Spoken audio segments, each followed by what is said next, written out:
Welcome back everyone. हम अपने chapter 1 में हैं, ठीक है। अब हम इस क्या करेंगे, इस चैप्टर 1 को ना जितना डेप्थ में पढ़ सकते हैं हम पढ़ेंगे, ठीक है। क्योंकि अगर हमारे मेन फाउंडेशन क्लियर हो गया ना तो आगे के चैप्टर्स बहुत इजीली कवर हो जाएंगे। तो आज हम देखने लगे हैं एसेट को डिटेल में, ठीक है, और जानेंगे इसके डेबिट क्रेडिट रूल्स कि हर एसेट कब डेबिट होगा कब क्रेडिट होगा, ठीक है। तो हमें पता है एसेट क्या है। एक बार दोबारा से ज़ीरो से हम स्टार्ट करेंगे इस एसेट को। एसेट कोई ऐसी चीज़ है जो कि क्या हो, जो बुक में डेफिनेशन दी है, is a present economic source that is controlled by the business and exist because of past event और ट्रांजेक्शन, ठीक है।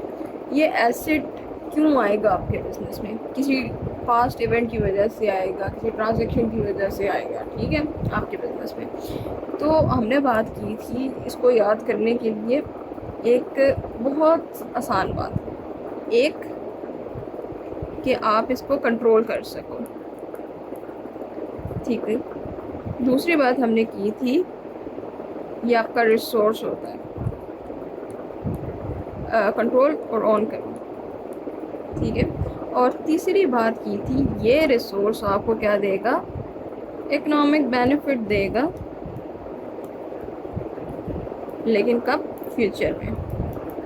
तो अगर कोई चीज़ ट्रांजैक्शन में ऐसी है तो वो आपका एसेट है, ठीक है। अब जो हमारा एसेट है ना वो डिवाइड हुआ हुआ है दो पार्ट्स के अंदर, एक करंट एसेट है, एक नॉन करंट एसेट है, ठीक है। अब अच्छा, अगर हम बात करें ना इकोनॉमिक बेनिफिट की, देखो इकोनॉमिक बेनिफिट होता है आप उसको इस्तेमाल करके आगे फ्यूचर में उससे बेनिफिट या आपके बिजनेस को बेनिफिट देगा। हमने बात की थी कि बिजनेस में आते हैं, एक होते हैं सोर्सेज ऑफ फाइनेंस,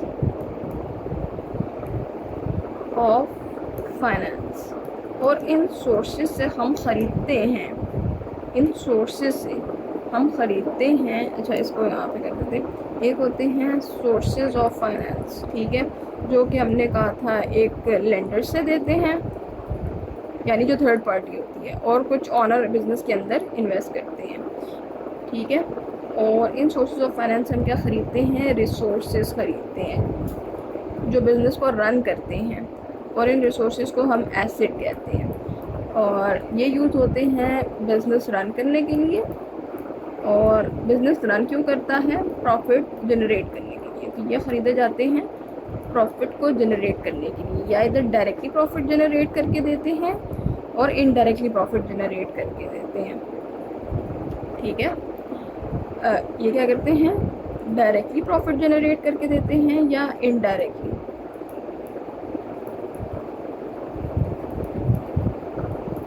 ठीक है। जो डायरेक्टली प्रॉफिट जनरेट करके देते हैं वो नॉर्मल कोर्स ऑफ बिजनेस वाले एसेट कहलाते हैं, और बाकी अदर एक्टिविटीज़ वाले कहलाते हैं। और हमने नॉर्मल कोर्स ऑफ, जैसे कि ये नॉर्मल कोर्स ऑफ बिजनेस कौन सी चीज़ होती है जो आप बिज़नेस में ख़रीद के वापस उसको बेच रहे होते हो या बना के बेच रहे होते हैं। लेकिन अभी हम फिलहाल सिंपल रहेंगे, हम एक चीज़ ख़रीदते हैं और बगैर वैल्यू एडिशन के उसको आगे बेच रहे होते हैं। तो रीसेल का बिज़नेस, एक चीज़ ख़रीद के ऐसे ही बेचने का बिज़नेस हमारा नॉर्मल कोर्स ऑफ बिज़नेस कहलाएगा, ठीक है। जैसे फॉर एग्जांपल हमने बात की थी कि हम पेन ख़रीद के एज इट इज़ बेच रही हैं, तो पेन का ख़रीदना और उसको ख़रीद के थोड़ा सा प्रॉफिट ऐड करके बेचना क्या है, हमारा नॉर्मल कोर्स ऑफ बिज़नेस है। लेकिन हमने कहा था कुछ अदर एक्टिविटीज़ होंगी, अदर एसेट्स होंगे, अदर एक्टिविटीज़ वाले एसेट्स जो इस चीज़ को पॉसिबल बनाएंगे। अगर आपकी शॉप में फर्नीचर नहीं है, कोई शेल्फ वगैरह नहीं लगे हुए, हर जगह पेन बिखरे हुए हैं, तो कोई कस्टमर ऐसी शॉप में आना भी नहीं चाहेगा, ठीक है। आपकी शॉप में फ़ैन्स नहीं हैं, आपकी शॉप में सप्लाईज़ नहीं हैं, तो अगर ये चीज़ नहीं होती तो एक नेगेटिव इफेक्ट पड़ता है, ठीक है, बिज़नेस में। तो कुछ ऐसी चीज़ें होती हैं जो बिज़नेस को इनडायरेक्टली रन करने के लिए भी ज़रूरी होती हैं, तो वो होता है अदर एक्टिविटीज़ वाला एसेट। तो ये वाली चीज़ हम बात कर चुके थे। ठीक है। अब हमने यहाँ पे दिया हुआ है कैश और ट्रेड रिसीवेबल का की एग्जांपल। हमने बात की थी यहाँ पे। अब हम बात कर रहे थे कि ये डिवाइड हुआ हुआ है दो टाइप्स के अंदर, एक है करंट एसेट और एक है non current asset. Current asset कौन सा है, जो जिसका बेनिफिट ना हम एक साल के अंदर अंदर ले लें, ठीक है, वो हमारा क्या होता है, करंट एसेट। अब कैश जो होता है ना, जो जो सेल लोग होते हैं ना, मतलब कह लो कि जो सही बिजनेस वाले होते हैं, वो चाहते हैं कि उनका कैश जो है ना वो एक साल से ज़्यादा बिजनेस के अंदर पड़ा ना रहे, वो कहीं ना कहीं इन्वेस्ट हो जाए और उस इन्वेस्ट हुई भी अमाउंट में उनको मज़ीद पैसा मिले। क्यों? क्योंकि पैसा जो है ना वक्त के साथ साथ वैल्यू लूज़ करता है। तो इसलिए कैश एक करंट एसेट है, इसका बेनिफिट हम चाहते हैं कि हमें विद इन 1 ईयर मिल जाए। इसके बाद आ जाता है ट्रेड रिसीवेबल, जिसको हमने अकाउंट रिसीवेबल के नाम से पढ़ा है। अब हम तो नहीं चाहते कि भाई हमने सेल कर दी है किसी को उधार के, तो वो जो है 2-3 साल तक लेके बैठा है। तो जो सही बिजनेस होते हैं वो 1 साल के अंदर अंदर अपना पैसा रिकवर कराना चाह रहे होते हैं, तो इसलिए इसको हम करंट एसेट के अंदर रखते हैं। इसमें हमारे पास आ जाता है नॉन करंट एसेट, ठीक है। ये हम इन एसेट से ना लॉन्गर पीरियड तक बेनिफिट ले सकते हैं, नॉर्मली मोर देन 1 ईयर तक। आपके बिजनेस में बिल्डिंग खरीदी है, कोई प्लांट एंड मशीनरी खरीदी है, ठीक है, तो ये बात तो हमने एसेट्स के बारे में कर ली थी, ये तो हमने रिवाइज भी कर ली। अब हम बात कर देते हैं कि कुछ एसेट्स हैं जो कि इनके अब डेबिट क्रेडिट रूल को हम डिस्कस कर लेते हैं। लेकिन उससे पहले ना हम आते हैं एक कॉन्सेप्ट पे जिसको कहते हैं हम स्टॉक का कॉन्सेप्ट, ठीक है। हमने बात की थी ना, हम जो चीज़ रीसेल करने के लिए यूज़ करते हैं उसको स्टॉक कहते हैं। तो हम इसको ना अलग अलग नामों से याद करेंगे और इसकी ना एक वजह है और वो वजह समझते हैं, ठीक है। और इसमें स्टूडेंट्स ना कंफ्यूज हो जाते हैं कि मतलब स्टॉक क्या है, परचेजेस क्या है, कॉस्ट क्या है, ठीक है। तो अब हम देखते हैं कि स्टॉक क्या होता है। स्टॉक, जिसको हम इन्वेंट्री भी कहते हैं, इसका मतलब होता है गुड्स। तो हमें क्या पता चला, 3 नाम हो सकते हैं इसके, ठीक है,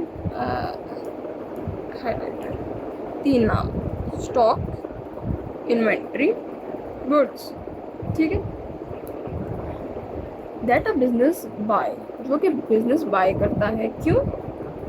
टू सेल टू कस्टमर, ताकि वो कस्टमर को बेचे और उससे प्रॉफिट अर्न कर सके, ठीक है।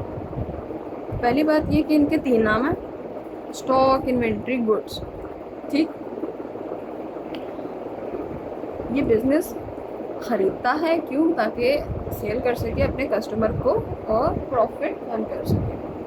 फॉर एग्जांपल एक मोबाइल की शॉप है जिसने बाय की है 100 ऑफ मोबाइल्स, ठीक है।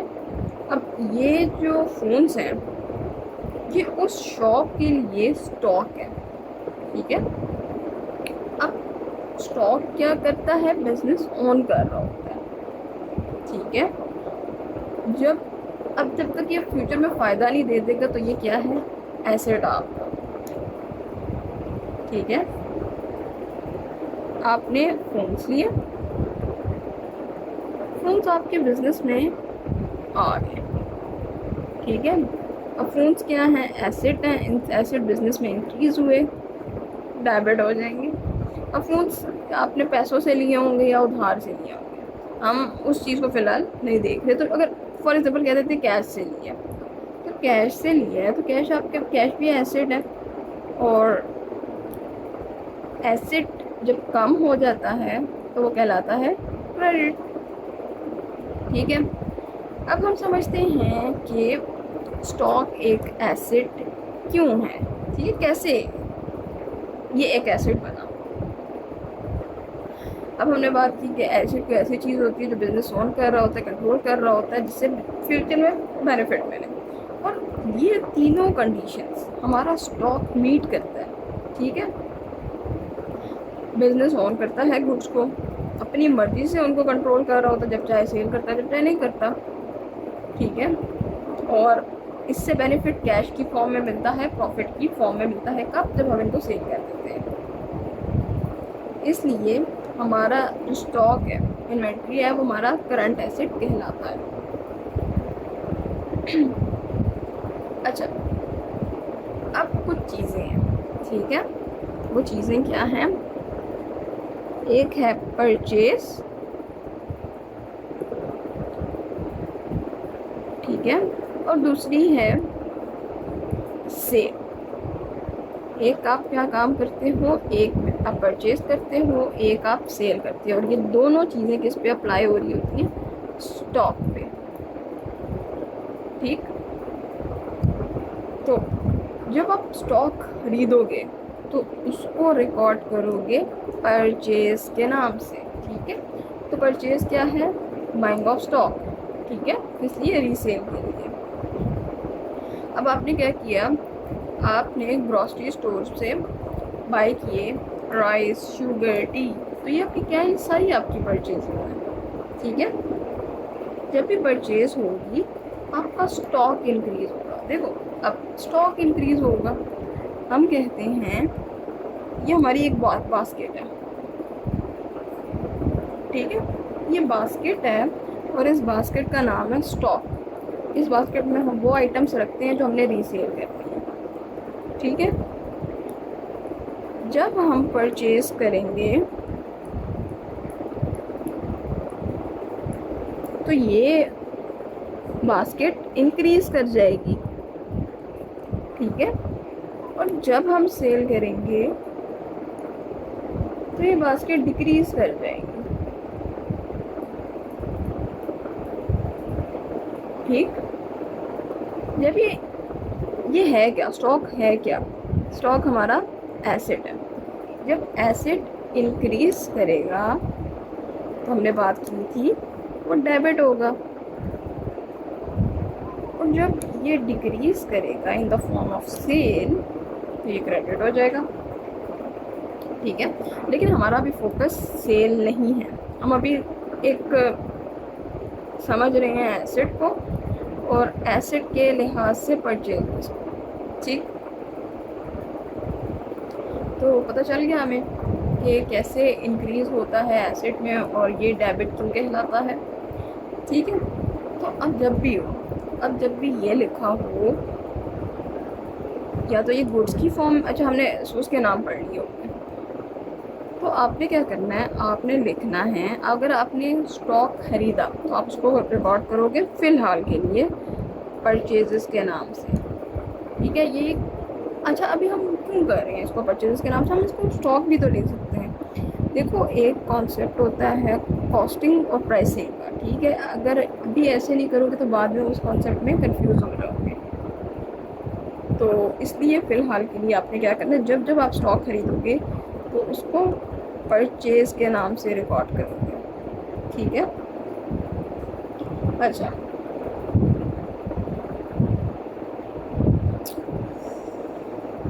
ठीक है,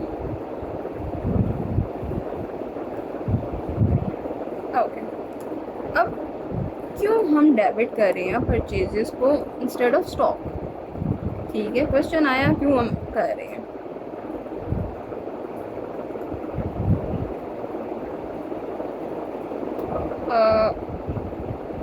इसको ना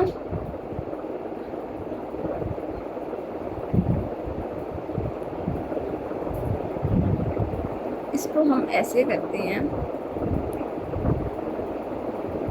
इसको पहले ना कॉस्ट से समझते हैं। ठीक है, पहले देखते हैं कॉस्ट है क्या। ठीक है, अभी यहाँ तक तो समझ आया ना कि ये परचेज थी। ठीक है, हमने क्या करना है, जब भी हमने देखा कि हमारे बिजनेस ने क्या किया, परचेज किया, स्टॉक लिया है, तो हम उसको रिकॉर्ड करेंगे जनरल एंट्री पास करते हुए परचेजेस से। ठीक है, अब एक स्टैंडर्ड है IAS 2, ये आपके कोर्स का पार्ट है। इसी के अंदर स्टॉक को वैल्यू करना, उसको रिकॉर्ड करना डिटेल से दिया है। लेकिन अभी हम क्या कर रहे हैं, फाउंडेशन बना रहे हैं। कंफ्यूज नहीं होना, जब भी आप खरीदो तो इसको फ़िलहाल इस लेवल पे परचेजेस से रिकॉर्ड करना है। ठीक, अच्छा, अब हम समझते हैं स्टॉक कॉस्ट। ठीक है, cost means amount paid to acquire an asset और गुड। जो अमाउंट आप एक, अच्छा इन्होंने एसेट लिखा हुआ है और गुड लिखा हुआ है, इसको या तो आप अदर एसेट कर दो अपनी आसानी के लिए, ठीक है, क्योंकि है तो दोनों चीज़ें एसेट ही, ठीक है। इन्होंने गुड स्टॉक के लिए शो किया हुआ है और यहाँ पे अदर एसेट ही लिखो, ठीक है। आप दो चीज़ों को खरीदने के लिए जो अमाउंट पे करते हो ना, वो आपकी कॉस्ट कहलाती है। अगर आपने लैपटॉप बाय किया 80,000 का तो आपकी कॉस्ट है 80,000, ठीक है। अगर आपने शॉप में शूज़ बाय किए, ठीक है, या आपका वो क्या है गुड है, ठीक है, आप इसको मज़ीद आगे सेल करते हो 2,000 के, तो ये क्या है, एक पेयर की कॉस्ट है 2,000, ठीक है। अगर आपने निकालनी है कॉस्ट ऑफ इन्वेंट्री, ठीक है, हमें पता है कॉस्ट क्या है। कॉस्ट होती है जिस चीज़ पे हम ख़रीदें, एज अ बिज़नेस जिस चीज़ पे हम चीज़ खरीदते हैं वो हमारी कॉस्ट कहलाती है। सपोज़ करो कि आपने ख़रीदी हैं 50 बैग्स खरीदे हैं, क्या 50 बैग्स खरीदे हैं और एक बैग 1,000 रुपये का, तो आपने अगर आप टोटल कॉस्ट निकाली है तो टोटल कॉस्ट का फॉर्मूला क्या होता है, यूनिट्स, ठीक है, जितने भी यूनिट्स हैं उनको अपने मल्टीप्लाई कर देना है कॉस्ट पर यूनिट से, ठीक है। ये क्या है, ये आपकी टोटल कॉस्ट का फॉर्मूला है, ठीक है। तो यहाँ पे हमने यही किया, 50 बैग्स थे और एक बैग 1,000 रुपये का था, 50 को मल्टीप्लाई किया 1000 से तो 50,000 आया। तो जिस चीज़ पे आपने रिकॉर्ड करना है वो टोटल अमाउंट होती है, ठीक है।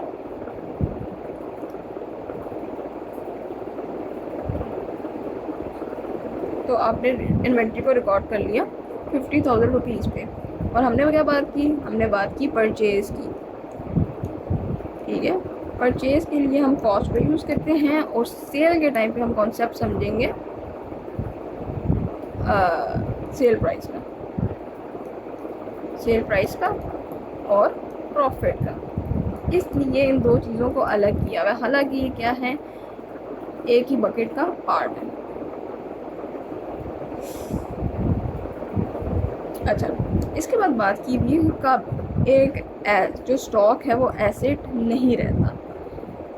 देखो, जब भी आप एक एसेट से बेनिफिट ले लेते हो, ठीक है, उसका बेनिफिट कंज्यूम कर लेते हो, तो वो एसेट नहीं रहता, ठीक है। जब आपने गुड को सोल्ड कर दिया, ठीक है, 50,000 की गुड्स थी, आपने फॉर एग्जांपल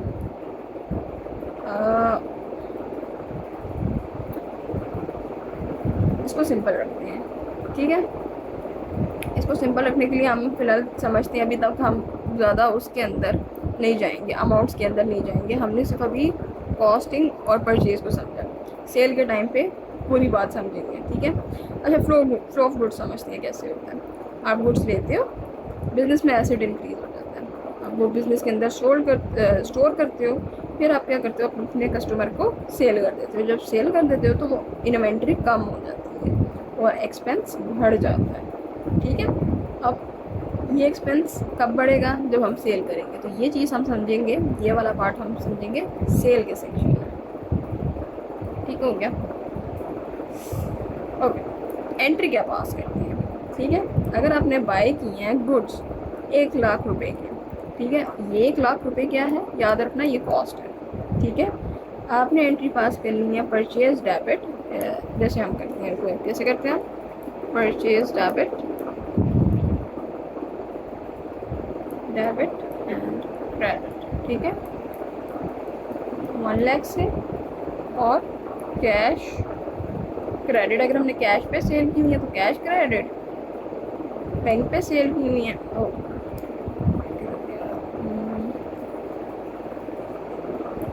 बैंक पे सेल की हुई है बैंक क्रेडिट, और अपने उधार पे सेल की हुई है तो क्रेडिटर्स को क्रेडिट, ठीक। ओके, ये वाले जो नोट्स हैं ये उसी व्हाट्सएप चैनल के अंदर अवेलेबल होंगे, ठीक है। अब इसके बाद जो दूसरी बात समझने वाली है वो है अकाउंट रिसीवेबल की। ठीक है, इसके अंदर हम एक पेज इंसर्ट करते हैं।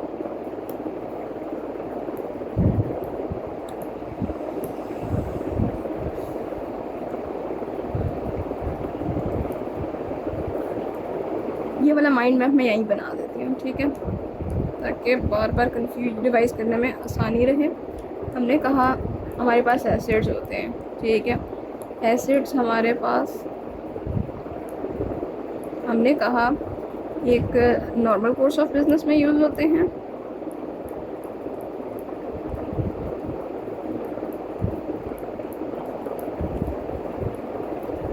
और कुछ अदर एक्टिविटी वाले होते हैं। ठीक है, हमने कहा जो नॉर्मल कोर्स ऑफ बिजनेस वाले एसेट हैं, ठीक है, इसको हम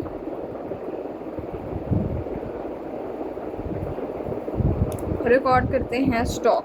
ठीक है, स्टॉक में भी जब हम ख़रीदेंगे तो हमने कहा हम इसे परचेज कहेंगे, और जब सेल करेंगे तो हम इसको सेल कह देंगे। ठीक है, इससे हम रिकॉर्ड कर लेंगे।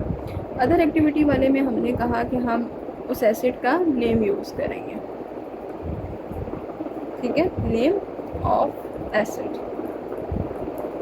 ठीक, इसके बाद हमने कहा कि अगर हमने ये चीज़ क्रेडिट पे ख़रीदी, उधार पे, ठीक है, अगर हमने ये चीज़ें क्रेडिट पे ख़रीदी तो हम किस चीज़ से उस क्रेडिट को शो करेंगे? हमने कहा हम इसमें शो करेंगे अकाउंट रिसीवेबल से। ठीक है, अच्छा, इस अकाउंट रिसीवेबल को नाम ट्रेड रिसीवेबल भी कहते हैं।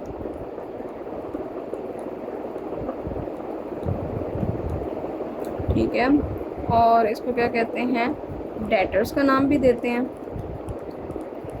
और इसका एक और नाम भी होता है जो फ़िलहाल मेरे जहन में नहीं आ रहा। इसके बाद अगर हमने अदर एक्टिविटीज़ वाले एसेट को ख़रीदा तो उस एसेट का नाम लिख के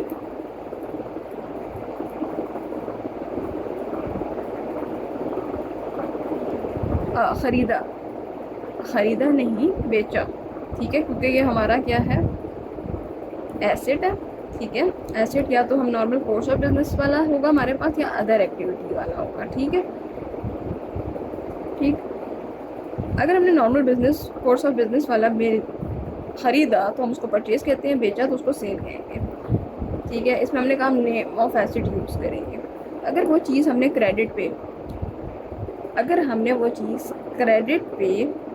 ली तो हमने कहा उसके लिए account receivable, trade receivable, debtor, और यहाँ पे आपने उसको मतलब उसके नाम से वो चीज़ रिकॉर्ड करनी है, नेम ही होगा।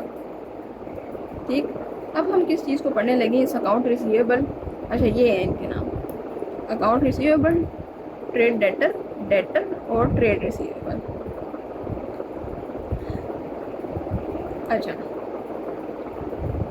ये होता क्या है, ये होता है, इसका फ़्लो समझते हैं। ठीक है, फ़्लो, आपने क्या किया, कुछ गुड्स या सर्विसेज अपने कस्टमर को क्रेडिट पे बेची। ठीक है, अब अपने पास अकाउंट रिसीवेबल या डेटर्स रिकॉर्ड कर लिया, फिर आपके कस्टमर ने आपको पे बैक कर दिया, आइदर कैश से या चेक से। ठीक है, तो ये अकाउंट रिसीवेबल डिक्रीज हो जाएगा। अब अकाउंट रिसीवेबल हमने कहा था हमारा एसेट होता है, क्यों, क्योंकि जब तक ये डिक्रीज़ नहीं होता हम शो कराते हैं हमें फ्यूचर में फ़ायदा देगा। ठीक है, ये भी एक तरह की बास्केट है। ठीक है, ये भी क्या है, एक तरह की बास्केट है। इसके अंदर हम अपने डेटर्स के नाम डालते जाते हैं, इससे हमने पैसा लेना है फ्यूचर के अंदर। तो बस इस बास्केट को देखते हैं तो हम खुश होते हैं कि हमें फ्यूचर में इतना सारा पैसा मिलेगा। ठीक है, तो ये कॉन्सेप्ट है इसका। ये इसके काफ़ी तरह के डिफरेंट नाम जो हैं इससे ये क्वेश्चंस में शो होगा। ठीक है, अगर हम इसके डेबिट क्रेडिट रूल की बात करें तो ये अकाउंट रिसीवेबल जब इंक्रीज होगा तो हम इसको डेबिट कहेंगे। क्यों हम इसको डेबिट कह रहे हैं? क्योंकि अकाउंट रिसीवेबल एसेट है, एसेट जब इंक्रीज होगा वो डेबिट कहलाएगा। ठीक है। और क्रेडिट रूल कहता है कि जब भी आपके कस्टमर ने आपको पे बैक कर दिया, ठीक है, तो ये क्या हो जाएगा? डिक्रीज हो जाएगा। हमने अब इसकी ट्रांजेक्शन खोल के रखने लगे हैं, ठीक है, इसकी जर्नल एंट्रीज। फॉर एग्जांपल आपने गुड्स सोल्ड किए क्रेडिट में, तो अकाउंट रिसीवेबल डेबिट और सेल्स हमने का क्रेडिट हो जाएगी। ठीक है। इसके बाद हमने बात की, कस्टमर ने पे कर दिया 6,000 से, ठीक है, आपके बैंक के अंदर 6,000 रुपया आ जाएगा और अकाउंट रिसीवेबल कम हो जाएगा।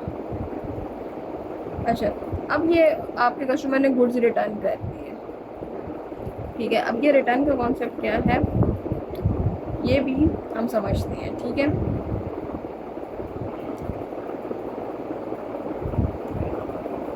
सेल्स के अंदर, हाँ, अच्छा, आपने क्या किया, बस कंफ्यूज ना हो जाना, इस चीज़ को हम पी लिख देते हैं, पी स्टैंड फॉर पेंडिंग, ठीक है। हम इसको सेल्स के टाइम पे दोबारा रिविजिट करेंगे। ये कुछ इम्पॉर्टेंट पॉइंट्स लिखे हुए हैं, इनको पढ़ लेना, ये आसानी से याद करने के लिए, इन चीज़ों को रिवाइज करने के लिए, और ये इनकी डेफिनेशंस लिखी हुई हैं, ठीक है। अगर हम इसको एक बार एक स्टोरी के ज़रिए समझें तो बिज़नेस क्या करता है, बाय करता है गुड्स ताकि उनको सेल कर सकें, और किनको करता है, अपने कस्टमर को करता है। लेकिन कुछ कस्टमर ऐसे होते हैं जो उस टाइम पे कैश नहीं देते, ठीक है, और उधार भी ले जाते हैं, ठीक है, और बिज़नेस उनको कुछ टाइम दे देता है कि भाई इस टाइम तक हमें पे कर देना, और कस्टमर वो चीज़ पे कर देते हैं। इस सारे ये वाला सारा कॉन्सेप्ट कवर होता है अकाउंट रिसीवेबल के अंदर। जब उनका क्रेडिट बढ़ता है तो अकाउंट रिसीवेबल बढ़ता है, इसका बढ़ने से ये डेबिट होता है। जब वो पे बैक कर देते हैं तो ये कम हो जाता है, और कम होके ये क्रेडिट कहलाता है। ठीक हो गया। तो हमने आज एसेट को थोड़ा डिटेल से पढ़ा है और इसके अंदर स्टॉक का कॉन्सेप्ट भी है, और बाकी तो हमें पता है, बाकी कुछ एग्जांपल्स हमने दी, हमें पता है कैश क्या है, कैश एसेट है, एसेट इंक्रीज हुआ डेबिट, डिक्रीज हुआ क्रेडिट, क्योंकि पैसा निकल गया। मनी भी इसीलिए, बैंक भी इसी लिहाज से है, इसको हमने कवर कर लिया है। गुड में परचेज के पार्ट को कवर कर लिया है।